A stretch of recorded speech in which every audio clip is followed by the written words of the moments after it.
नमस्कार, आप देख रहे हैं अपना बिहार। मैं हूं आपके साथ विभा उपाध्याय। महाराष्ट्र में तीसरी बार देवेंद्र फडणवीस मुख्यमंत्री की कुर्सी अब संभालने वाले हैं। मुंबई में हुई बीजेपी के विधायक दल की बैठक में फडणवीस के नाम पर अंतिम मोहर लग गई है। बैठक में देवेंद्र फडणवीस को विधायक दल का नेता चुन लिया गया।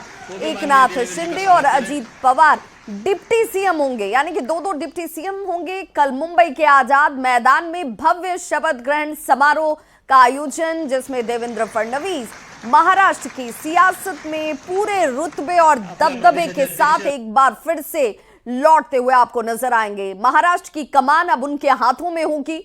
बीजेपी विधायक दल की बैठक और उस बैठक में इनके नाम पर मोहर लगती हुई नजर आई। देवेंद्र फडणवीस महाराष्ट्र के तीसरी बार सीएम बनेंगे और कल मुंबई में देवेंद्र फडणवीस की ताजपोशी में बिहार के मुख्यमंत्री नीतीश कुमार भी शामिल होने वाले हैं।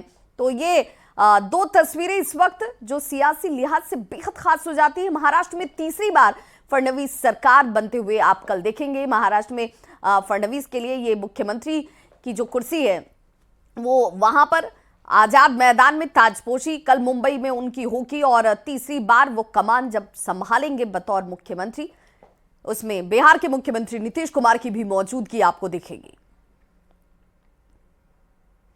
सुरक्षा को लेकर धमकी के मामले में अपने ऊपर लगे आरोप पर पूर्णिया के सांसद पप्पू यादव बिफर उठे हैं। पप्पू यादव ने पूर्णिया पुलिस से सवाल पूछा कि जो इतने फोन कॉल्स और एमएमएस से धमकियां उन्हें मिल रही हैं, उसकी जांच क्या हुई? क्या इसका जांच पूर्ण हो गया? साथ ही इस मामले को कोर्ट में ले जाने की भी बात उनकी तरफ से कही गई। पप्पू यादव ने कहा कि अगर आरोप सही साबित हुए तो वे इस्तीफा दे देंगे। इतना ही नहीं, पप्पू यादव ने पूरे मामले की सीबीआई से जांच करवाने की भी मांग की। पुलिस के अनुसार सांसद पप्पू यादव के सहयोगियों ने आरा से गिरफ्तार हुए रामबाबू यादव को पैसे का लालच दिया और लालच देकर धमकी दिलवाने की बात सामने आई। 2 लाख की बात कर रहा है, उसको 2000 रुपया देगा। 2000 रुपया किसने दिया, उसको आप अरेस्ट क्यों नहीं कर रहे हैं? और उसका नाम क्यों नहीं कर रहे हैं कि 2000 रुपया इसको किसने दिया? तो आप ना उसको अरेस्ट कर रहे हैं, ना उसका नाम बता रहे हैं, ना उसका कॉल डिटेल आपने टेलीफोन का दिया, ना आप वो 2 वीडियो की बात कर रहे हैं। आप ये कैसे किसी एमपी और किसी व्यक्ति पर जो लगातार आपको 2 महीने से आपको क्रिमिनल्स का, माफिया का डिटेल दे रहा है। भैया, मैं तो मुख्यमंत्री जी को डिटेल दिया, अमित शाह जी को डिटेल दिया, लगातार आईबी जांच कर रही है। तो हम तो सीबीआई इंक्वायरी की मांग चाहते हैं। आप हाई कोर्ट जा रहे हैं? हाई कोर्ट में? हाँ, और हिम्मत है तो सीबीआई इंक्वायरी कराए, हाई कोर्ट के बेंच से मॉनिटरिंग कराए। या तो मैं रिजाइन करूंगा या तो सरकार रिजाइन करे। तो गोपालगंज पुलिस ने 24 घंटे के भीतर चौकीदार झमेंद्र राय हत्याकांड का खुलासा कर दिया है। पुलिस ने हत्या में शामिल बाप बेटे को गिरफ्तार किया और हत्या के पीछे शराब का धंधा वजह निकलकर सामने आ रहा है। पुलिस ने गिरफ्तार अपराधियों के पास से चौकीदार की लूटी गई बाइक, मोबाइल और हत्या में इस्तेमाल किए गए चाकू को भी बरामद कर लिया है। गम्हरिया का रहने वाला कुख्यात शराब माफिया सुरेंद्र राय और उसके बेटे विकेश कुमार अगस्त महीने में शराब के मामले में ही जेल गए हुए थे और अक्टूबर में जेल से बाहर आने के बाद से वो चौकीदार झमेंद्र राय से बदला लेने की प्लानिंग कर रहे थे। सुरेंद्र राय अगस्त महीने में 2024 में शराब के केस में जेल गया था और वहाँ पर 2-3 महीने जेल में रह करके और अक्टूबर में जेल से छूटा था। तो इसको एक वो प्रतिशोध था कि क्योंकि यही चौकीदार इसको जेल भिजवाया था, तो वहाँ पर अकेला इसको सुनसान पाते हुए इसका सुरेंद्र राय जो शराब माफिया और इसका लड़का विकेश राय, दोनों ने उसको रास्ते में रोक करके चाकू से कई जगह पर बॉडी पर वार करके उसको गिराया। गोपालगंज के चौकीदार झमेंद्र राय की हत्या के मामले में गोपालगंज के एसपी ने बड़ा खुलासा किया है। हत्या में शामिल पिता पुत्र को पुलिस ने गिरफ्तार कर लिया है और एक कट्टा के अलावा लूटी गई बाइक और मोबाइल को भी गोपालगंज पुलिस ने जब्त कर लिया है। हत्या इसलिए की गई क्योंकि चौकीदार ने शराब तस्करी के मामले में सुरेंद्र राय को बीते अगस्त माह में जेल भिजवाया था और अक्टूबर माह में जेल से जमानत पर छूटने के बाद शराब तस्कर सुरेंद्र राय ने प्रतिशोध की भावना से चौकीदार की हत्या की प्लानिंग बनाई और पिता पुत्र दोनों ने मिलकर इस घटना को अंजाम दिया है। जब पुलिस ने अपराधियों की गिरफ्तारी की और हथियार के साथ साथ बाइक और मोबाइल की बरामदगी की बात आई, उस वक्त कुख्यात अपराधी सुरेंद्र राय के बेटे विकेश कुमार ने पुलिस पर फायरिंग की, जिस पर आत्मरक्षार्थ पुलिस को भी जवाबी कार्रवाई में फायरिंग करनी पड़ी और विकेश राय को पैर में गोली लगी। हालांकि जिनको गोली लगी है विकेश राय को, उसे बेहतर इलाज के लिए पीएमसीएच पटना रेफर किया जा रहा है। गोपालगंज पुलिस ने इस पूरे मामले में जो है दोनों आरोपियों के विरुद्ध जल्द ही चार्जशीट दायर कर स्पीडी ट्रायल चलाकर सजा दिलाने की बात कही है। गोविंद कुमार, न्यूज़ 18, गोपालगंज।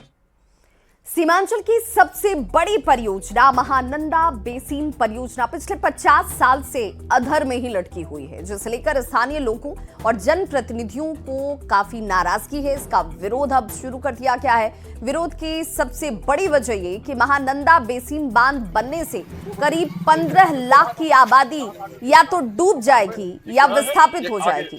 योजना के दूसरे चरण के लिए जब जल संसाधन विभाग के अधिकारी पूर्णिया पहुंचे तो इलाके के कई विधायकों ने मिलकर उनको महानंदा बेसिन से होने वाली परेशानी से अवगत कराया और इसका विरोध किया गया।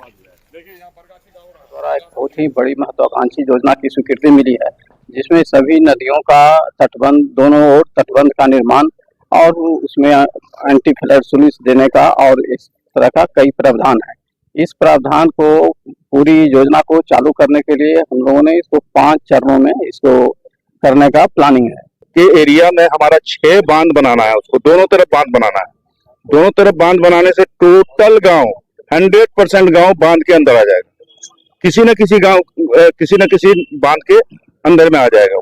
तो हम लोग इसका पुरजोर विरोध करते हैं और इसको हम लोग रद्द करने के लिए प्रस्ताव दिए हैं, मेमोरेंडम दिए हैं कि इसको रद्द करके नदी के किनारे में जो कटाव हो रहा है, किनारे को बोल्डर पिचिंग किया जाए अथवा आरसीसी दीवार दिया जाए। इन लोगों को जमीनी सच्चाई का इल्म नहीं है। यहाँ पर बाढ़ बहुत बड़ा मसला नहीं है, ये प्राकृतिक चीज है, इसको ये रोक भी नहीं पाएंगे। यकीनन है कि बाढ़ नियंत्रण का काम होना चाहिए, लेकिन मामला है कि यहाँ जो सबसे मौलिक मसला है वो है कटाव का मामला, नदियों के धारा परिवर्तन का मामला, विस्थापन का मामला। इस पर इन लोगों ने कोई तवज्जो नहीं दी है और ये बिल्कुल अनुपयोगी माने गैर अमली योजना है, इसलिए इस पर तत्काल रोक लगाया जाए। इतनी बड़ी योजना है, सरकार के पैसे भी लगेंगे, लेकिन सरकार का पैसा फजूल कामों में लग जाए ऐसा हम नहीं चाहते हैं, क्योंकि इस योजना से लाभ के बजाय तकलीफ बढ़ जाएगी। हम पानी को, बाढ़ को रोक नहीं पाएंगे और आपदा की स्थिति भयावह हो सकती है। और अब बात सीएचओ परीक्षा पेपर लीक की। पेपर लीक मामले में ईओयू की जांच में कई अहम जानकारियां खुलकर सामने आई हैं। सूत्रों के हवाले से खबर ये कि ऑनलाइन परीक्षा में धांधली करने के लिए चुनिंदा कंप्यूटरों पर खास सॉफ्टवेयर इंस्टॉल किए गए थे।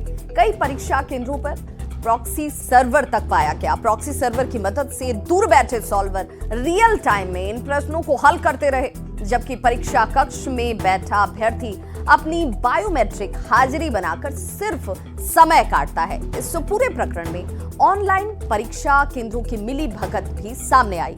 ईओयू अब सभी केंद्रों की कुंडली को तैयार करने में जुट गई है। दरअसल राज्य स्वास्थ्य समिति ने 1 दिसंबर को सीएचओ की परीक्षा आयोजित की थी और इस परीक्षा में नकल और अन्य गड़बड़ियों की शिकायतें सामने आ गई, जिसके बाद आर्थिक अपराध इकाई यानी कि ईओयू ने सेंटर पर छापेमारी की, जहां से डिजिटल उपकरण बरामद किए गए। साथ ही 37 लोगों को इस मामले में गिरफ्तार भी किया गया, जिनमें 36 लोगों को इस वक्त जेल भेजा जा चुका है। जेल भेजे गए आरोपियों की बात करें तो ईओयू अब इन सभी को एक एक करके बारी बारी से रिमांड पर लेगी, पूछताछ करेगी और इनके लिंक को खंगाला जाएगा। परीक्षा में गड़बड़ी के बाद से परीक्षा को रद्द कर दिया गया। 4500 पदों के लिए ये परीक्षा होने वाली थी। तो सीएचओ एग्जाम में हुई धांधली के बाद मामला राजनीतिक रंग भी ले चुका है और विरोधी लगातार इस मामले को लेकर सत्ताधारी दल पर निशाना साध रहे हैं और आरोप ये लगाया जा रहा है कि विरोधी आरोप सत्ताधारी पक्ष पर लगाते हैं कि नेताओं ने कोई जवाब नहीं दिया। सत्ता पक्ष के नेताओं का ये कहना है कि दोषियों को किसी भी कीमत पर बख्शा नहीं जाएगा। टेंडर होता है, 2 करोड़ दो, नीट क्वालिफाई करो, 2 करोड़ दो, बीपीएससी में नौकरी पाओ। इस तरह की सिचुएशन बना करके बिहार की वो स्थिति बदतर कर दी। युवा परेशान, यहाँ के लोग परेशान। अरे माननीय मुख्यमंत्री जी, माफियाओं से बचिए, माफियाओं से हटिए, बिहार को बचाने की बात कीजिए। बस विकास पुरुष कहलाने से नहीं होता है। तेजस्वी जी भी तो इतने शिक्षकों को नौकरी दिए, कहाँ कभी क्वेश्चन पेपर लीक हुआ? प्रश्न पत्र लीक किया जाना, युवाओं के भविष्य को लीक किया जा रहा था। ये हमारे लिए कोई राजनीतिक सवाल नहीं है। जो युवाओं को रोजगार के अवसर और उस पर कोई ग्रहण लगाने की कोशिश करे, तो राज्य स्वास्थ्य समिति के अनुरोध पर पटना के सीनियर एसपी ने तत्काल कार्रवाई कर रामकृष्णा नगर में गिरफ्तारी सुनिश्चित किया। यह हमारे लिए एक चुनौती है। सांच को आज क्या, परीक्षा चाहे जिस किसी एजेंसी के जरिए हुई हो, घपला घोटाले का आरोप मरने वालों की अब नींद हराम हो गई है। ईओयू की जांच में सब खुलासा हो जाएगा। प्रॉक्सी सर्वर की पड़ताल भी होनी है। विपक्ष की कलई भी खुलेगी। नीतीश सरकार न किसी को बचाती है और न ही किसी को फंसाती है। जांच एजेंसी अपना काम करेगी। तो देखिए, ईओयू की तरफ से अब जांच शुरू कर दी गई है और ये माना जा रहा है कि अब इस पूरे मामले में जिन लोगों को गिरफ्तार किया गया है, जेल भेजा गया, अब उनसे पूछताछ भी होगी और इसके तार को खंगाला भी जाएगा। लेकिन राजनीतिक बयानबाजी जो है, इस पर अब इस वक्त बेहद तेज होती हुई आरोप प्रत्यारोप का दौर आगे बढ़ता हुआ। वहीं सीएचओ परीक्षा में हुई गड़बड़ी के बाद से ईओयू लगातार इस मामले का खुलासा भी कर रही है। एग्जाम सेंटर से लेकर कोचिंग संस्थान की भूमिका पर भी सवाल उठ रहे हैं। इस मामले पर बिहार के जाने माने शिक्षक और कोचिंग संचालक गुरु रहमान ने अपनी प्रतिक्रिया दी। न्यूज़ 18 से बातचीत में गुरु रहमान ने कहा कि पेपर लीक करने वाले माफिया के तार काफी गहरे जमे हुए हैं। जब तक इस मामले में किंगपिन को नहीं पकड़ा जाएगा, तब तक इसे रोक पाना नामुमकिन दिखता है। साथ ही उन्होंने यह भी कहा कि इसमें जिस भी कोचिंग संचालक की भूमिका संदिग्ध दिखती है, उसकी जांच जरूर होनी चाहिए। इस वक्त हमारे साथ मौजूद है बिहार के जाने माने शिक्षक और कोचिंग संचालक गुरु रहमान। गुरु सर, सीएचओ का जो एग्जाम हुआ उसमें जो बातें सामने आई और कई माफिया इसमें लगे हुए थे और जो बहाली की प्रक्रिया थी या फिर जो भी एग्जाम का था प्रोसेस, उस पर कई गंभीर सवाल खड़े हो गए। आखिर ये सब कैसे हो जाता है, कैसे संभव हो जाता है? देखिए सर, गंभीर सवाल उठना लाजमी इसलिए है कि अब तक जितना भी बिहार में परीक्षा हो रहा है, क्वेश्चन लीक हो रहा है। अब क्वेश्चन लीक होने क्रम में आर्थिक अपराध इकाई अपना जोर शोर लगाती है और पकड़ाते कौन है, तो वो छोटे मछली पकड़ाते हैं। अब तक इसका सूत्रधार नहीं पकड़ाया है। नीट्स का सूत्रधार नहीं पकड़ाया, उसमें भी क्वेश्चन आउट था, जो मेन इसका मालिक था। और जब आप ऑफलाइन ऑनलाइन की बात करते हैं तो ऑफलाइन में चोरी होती ही है, ऑनलाइन में सेंटर मैनेज होता है। जो ऑनलाइन के संचालक वो सेंटर मैनेज करते हैं, वो प्रॉक्सी स्टूडेंट को बैठाते हैं और इसमें बड़े बड़े कोचिंग संचालकों का भी हाथ है। इसलिए सरकार को चाहिए कि कोचिंग संचालक को भी देखे कि कौन काहे किस स्तर तक बढ़ रहा है और क्या शो कर रहा है। दूसरी बात कि ऑनलाइन पर भी अब विश्वास नहीं रह गया, क्योंकि ऑनलाइन वाले का स्पष्ट रूप से कहना, मैं नाम नहीं लूंगा, स्पष्ट रूप से उन लोग कहना है कि जब तक हम लोग 4-5 को इधर उधर नहीं करेंगे तब तक हम लोग कोई बचत नहीं होगी। अपनी बचत के चक्कर में बच्चों पर के जिंदगी के साथ खेलना ये घोर अपराध है और इसका बहुत बड़े गैंग, इसको कहिए कि गैंग बिहार में, बिहार, उत्तर प्रदेश, मध्य प्रदेश, राजस्थान, हरियाणा में बैठे हैं, जो परीक्षा का इंतजार करते हैं कि परीक्षा कब आए और किस तरह इसको सेटिंग करना है। अगर ऑफलाइन हुआ तो कैसे करना है, ऑनलाइन हो तो कैसे करना है। ऑनलाइन में आपको जो ऑनलाइन के एग्जामिनेशन सेंटर है वो कोचिंग संचालक की भूमिका रहती है। ऑफलाइन में भी जो है, ऑफलाइन में या तो आपको स्कूल कॉलेज हो गया, लेकिन कोचिंग संचालक की भूमिका को नकारा नहीं जा सकता है। वे लोग येन केन पर करें पैसा देकर अपना रिजल्ट दिखाने के लिए इस तरह काम करते हैं, मैं दावे के साथ कह सकता हूं। तो ये थे हमारे साथ गुरु रहमान। कैमरामैन अमित के साथ आनंद अमृतराज, न्यूज़ 18 नेटवर्क, पटना। तो देखिए, गुरु रहमान ने यह साफ तौर पर कहा कि इस पूरे मामले में भूमिका जिस किसी की भी हो, लेकिन कोचिंग संस्थान को क्लीन चिट नहीं दिया जा सकता है। उनकी भूमिका भी संदेह के दायरे में है, तो ऐसे में जांच उनकर भी होनी चाहिए। तो पेपर लीक मामले पर नेता प्रतिपक्ष तेजस्वी यादव की तरफ से भी सरकार पर सवाल उठाए गए। उन्होंने क्या कुछ कहा, जरा वो भी सुनिए। जितना भी पेपर लीक होता है उसके तार एक जिले से क्यों जुड़े होते हैं और आज तक किसी पे कार्रवाई क्यों नहीं की गई? कौन है दोषी? कोई एक बड़ा अधिकारी बताओ, मंत्री बताओ। अनगिनतों बार जो है पेपर लीक हुआ अलग अलग चीजों का, किस पे कार्रवाई की गई है? किसी पे नहीं। तो कौन चला रहा? माफिया सरकार चला रही है। राहुल गांधी के संभल जाने पर जीतन राम मांझी ने जमकर निशाना साधा है। जीतन राम मांझी ने कहा कि अगर शांति कायम करने के लिए कोई जाए तो कोई दिक्कत नहीं है, लेकिन ये लोग वहां जाकर कोर्ट के फैसले को ही चुनौती दे रहे हैं। भावना भड़काने का प्रयास किया जा रहा है और ऐसे में सरकार ने अगर उन्हें संभल जाने से रोका है तो इसमें कुछ भी गलत नहीं है। तो फिर वहाँ जाने से क्या फायदा है? सारा काम सरकार जब कर रही है, न्यायालय का आदेश हो गया है, उसको मानना चाहिए। जानबूझ करके जा करके कुछ उत्तेजना फैलाने का अगर इन लोगों का ये है तो सरकार कैसे उनको अलाउ करेगी? इसलिए उनको जाना वहाँ नहीं चाहिए था और सरकार उनको रोका है तो कोई गलत नहीं रोका है। और बड़ी खबर पटना से, जहां जमीन के विवाद में अपहरण और हत्या की कोशिश का मामला सामने आया। घटना राजा बाजार की। पीड़ित परिवार का यह आरोप है कि बीती रात 25 से 30 लोगों की भीड़ अचानक से उनके घर पहुंचती है और घर के सदस्यों के साथ मारपीट शुरू कर दी गई। घर के 5 लोगों को अपनी गाड़ी में बिठाकर कहीं लेकर ये लोग चले गए। सुबह मामला पुलिस तक पहुंचता है, जिसके बाद किसी तरह से आरोपियों के चंगुल से ये लोग छूट कर निकले। बताया जा रहा है कि एक व्यक्ति अब भी उन लोगों के कब्जे में है। इस पूरे मामले में थाने में लिखित शिकायत दर्ज कराई गई। हमले के आरोपी सीसीटीवी कैमरे के डीवीआर भी अपने साथ ले गए। लोग जो है मेरे घर के अंदर घुस गए हैं और घर में ताला लगा दिए। जमीन विवाद का मामला है। जमीन विवाद का मामला है क्या नहीं है, लेकिन प्रथम दृष्टिया ये मामला जो है किडनैपिंग का और हत्या का प्रयास लग रहा है। किसको किडनैप किया गया है? मेरी माता को, मेरे भाई को, मेरे मामा का बेटा प्रसन्नजीत, मेरी मौसी का बेटा विशाल, इन सब को जो है किडनैप किया गया है। ये लोग नहीं है, ये लोग अभी भाग कर आए हैं। ठीक है, उनके जंगल से छूट के अभी थाना गया से लापता 4 युवतियों को गया पुलिस ने हरियाणा से सकुशल बरामद कर लिया। पुलिस ने एक मानव तस्कर को भी गिरफ्तार किया है। नौकरी के देने के नाम पर झांसा देकर इन सभी लड़कियों को हरियाणा ले जाया गया था। गया जिले के नक्सल प्रभावित क्षेत्र लुटुआ थाना इलाके के गांव की 4 युवतियां अचानक से घर से गायब हो गईं। गायब युवतियों में से एक के परिजन ने कोठी थाना क्षेत्र के रहने वाले दीपक कुमार पर सभी लड़कियों को गायब करने का आरोप लगाया था, जिसके आधार पर पुलिस ने गहनता से जांच की। तब पता चला कि सभी लड़कियों को हरियाणा के असौदा थाना क्षेत्र में देखा गया है। और अपने सशस्त्र बल के सहयोग से महज 36 घंटे के अंदर सारी मिसिंग युवतियों को सकुशल बरामद किया। साथ में वहां पर एक संदिग्ध व्यक्ति भी था, जिसे पूछताछ के लिए अपने हिरासत में लेते हुए वापस लुटवा थाना आए और उनसे गहनता से पूछताछ की गई। पूछताछ के दौरान ये बात पूरी तरह क्लियर हो पाया कि बच्चियों को उसी युवक के द्वारा बहला फुसला करके नौकरी देने के नाम पर दिल्ली ले जाया गया था। खबर भागलपुर से, जहां छोटी मेहंदी पोखर में मार्बल की दुकान में चोरी का प्रयास किया गया है। नकाब पहनकर चोर दुकान के अंदर दाखिल हुए थे। चोर जब ऑफिस का दरवाजा तोड़ रहे थे तभी दुकान मालिक की नींद खुल गई। जब दुकान मालिक ने शोर किया तो चोर यहां से फरार हो गए।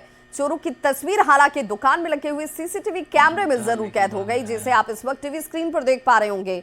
चोरों की तलाश में अब फिलहाल पुलिस जुटी हुई है और हालांकि अभी तक किसी की भी गिरफ्तारी नहीं हुई है। थाना प्रभारी से ही रिक्वेस्ट करेंगे कि जल्द से जल्द अपराधी को पकड़ा जाए और इसका कानूनी कार्रवाई किया जाए और हम लोग को थोड़ा सा माने रियायत दिया जाए, शांति से हम लोग बिजनेसमैन रह सके कहीं भी। ये तो पहली बार हुआ हम लोग के साथ में, तो हम चाहेंगे कि इस पर कड़ा एक्शन लिया जाए। खबर सिवान से, जहां उत्पाद विभाग की टीम ने हुसैन बाजार में छापेमारी की और छापेमारी में उत्पाद विभाग की टीम को बड़ी सफलता हाथ लगी। कच्ची शराब बनाने के सामान के साथ एक तस्कर को भी यहां से पकड़ा गया है। गिरफ्तार तस्कर के पास से 24 टन महुआ भी बरामद हुआ। गिरफ्तार तस्कर पर आरोप है कि वो महुआ से शराब बनाकर आसपास के इलाकों में बेचने का काम कर रहा था। फिलहाल पुलिस अब ये पता लगाने का प्रयास कर रही है कि इसके साथ और कौन कौन से लोग शराब तस्करी के धंधे में शामिल हैं। नेता प्रतिपक्ष तेजस्वी यादव का कार्यकर्ता दर्शन से संवाद कार्यक्रम मुंगेर से शुरू हो चुका है और अपनी यात्रा की शुरुआत करते हुए तेजस्वी यादव सीएम नीतीश कुमार और बीजेपी पर जमकर बरसे। तेजस्वी यादव ने यह आरोप लगाया कि बिहार में सरकार माफिया चला रहे हैं और सीएम नीतीश की 15 दिसंबर से प्रस्तावित यात्रा पर तंज कसते हुए कहा कि उससे 200 से 250 करोड़ रुपए फालतू के खर्च होंगे। तेजस्वी यादव ने 2025 में चुनाव जीतने पर 200 यूनिट बिजली मुफ्त देने का वादा किया। लगातार 20 साल शासन कर लिया, अब ना ही उनका कोई विजन नजर आता है नया कि बिहार को आगे कैसे ले जाए, बिहार में कारखाने कैसे लाएं, बिहार में पलायन को कैसे रोकें, बिहार को आगे कैसे बढ़ाएं। कोई एक विजन बता दो जो आज तक मुख्यमंत्री जी ने बताया हो कि हम बिहार को आगे कैसे ले जाएंगे। पूर्वी चंपारण में एक लड़की शादी की तैयारी एक लड़की की चल रही थी। दरवाजे पर बारात का इंतजार किया जा रहा था, लेकिन काल के कुचक्र ने शादी की खुशियों को मातम में तब्दील कर दिया। बेटी की शादी की तैयारी में व्यस्त पिता को किसी गाड़ी ने जोरदार टक्कर मार दी, जिससे मौके पर ही उसकी मौत हो गई। घटना पकड़ी दयाल थाना क्षेत्र के चैता पंचायत के वार्ड संख्या 5 की है। मनोज शाह के घर पर बेटी की बारात आनी थी। लोग बारात के स्वागत की तैयारियों में जुटे हुए थे। तभी घर के सामने हाईवे पर एक गाड़ी ने मनोज शाह को जोरदार टक्कर मार दी, जिसके बाद अफरा तफरी मच गई। आनन फानन में अस्पताल पहुंचाया गया, लेकिन तब तक शख्स की जान जा चुकी थी। मेरे बहन का शादी था, हमारे पापा जी बाहर निकले और एक बोलेरो वाला मार के भाग गए। हम सरकार से ही निवेदन करना चाहते हैं कि वो हमें देखभाल के लिए पैसा भेजे। जी हाँ,